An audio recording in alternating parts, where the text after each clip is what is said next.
સેવા કરવામાં મને બહુ જ આનંદ આવે છે. જરાય નહીં ઠાક એટલે શું કઈ ખબર જ નથી.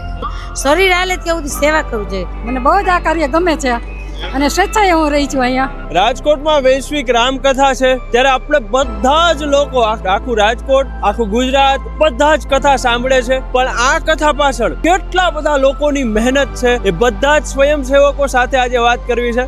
ચાલો મારી સાથે. અમે પણ કેટલા દિવસથી આવીએ છીએ, જે કામ હોય મળે તો અમે દોડીને જઈએ છીએ, સેવા કરીએ છીએ. આમ તમને આમ હાંજ પડ્યા થાકડો નથી નહીં, જરા થાક નથી લાગતો.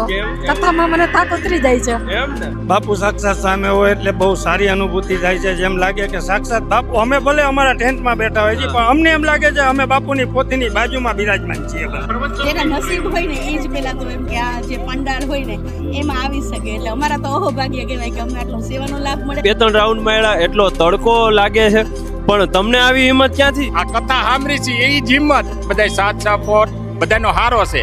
અમે 5-7 જણાનું ગ્રુપ છે, અમને જ્યાં સેવા આપી ત્યાં અમે સ્વીકારી લીધી. થાક કઈ લાગે, ઘરે જાય એટલે થાક લાગે, પણ છતાંય બીજા દિવસે એમ થાય કે પહોંચી જ જાય ટાઈમસર. તો કેવી અનુભૂતિ? ફૂલ મજા આવે. આની પેલા 9 વર્ષ પહેલા હતી ત્યારે પણ આજ લાભ લીધો છાસ પાણીનો.